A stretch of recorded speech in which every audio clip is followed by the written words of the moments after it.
Good morning students. আজি আমি দশম শ্ৰেণীৰ লেসন টি ফ্ৰম আসাম নামৰ পাঠটিৰ কিছু এক্সট্ৰা কুৱেশ্যনছ আলোচনা কৰিবলৈ ওলাইছো।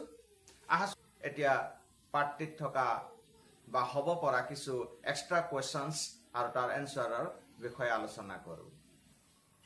Who is Pranjal? Pranjal কোন? Pranjal is a youngster from Assam and Rajbir's classmate. Pranjal hoise অসমৰ এজন যুৱক আৰু ৰাজবীৰৰ সহপাঠী। Question number 2. Where is Rajbir's school? Rajbir's school ক'ত? Rajbir's school is in Delhi. Rajbir's school Delhi. Who asked for 2 cups of tea? চাহ 2 cup কোনে বিচাৰিছিল? Pranjal asked for 2 cups of tea. Pranjale চাহ 2 কাপ বিচাৰিছিল। How many cups of tea are drunk every day throughout the world?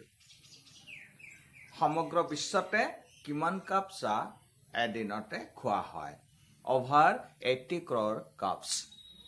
80 কোটি cup চাহ খোৱা হয়। Question number 5. What kind of book was Pranjal reading? Pranjale কেনে ধৰণৰ কিতাপ পঢ়িছিল বা পঢ়ি আছিল? A detective book. Detective book.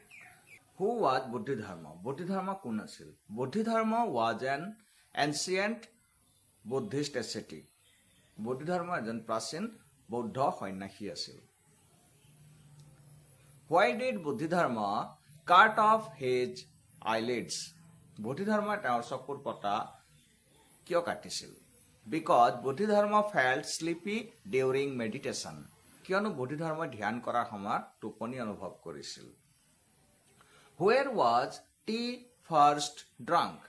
চাহ প্ৰথমতে ক'ত খোৱা হৈছিল? Tea was first drunk in China. চাহ প্ৰথমতে চীন দেশত খোৱা হৈছিল। Who is the author of the lesson Tea from Assam? Tea from Assam নামৰ পাঠটিৰ লেখক কোন? অৰূপ কুমাৰ দত্ত। এইখিনি আছিল টি ফ্ৰম আসাম নামৰ পাঠটিৰ কিছু এক্সট্ৰা কুৱেশ্যনছ আৰু তাৰ এনসাৰ যিখিনি আমি এই ভিডিঅ'ত আলোচনা কৰিলো। তোমালোকে যদি আজিৰ ভিডিঅ'টো চাই ভাল পাইছা তেনেহলে আগলৈও এনে ভিডিঅ' পাই থাকিবৰ কাৰণে ভিডিঅ'টোত লাইক শ্বেয়াৰ আৰু কমেন্ট কৰিবা, লগতে চেনেলটো সাবস্ক্ৰাইব কৰিবলৈ নাপাহৰিবা। Thank U.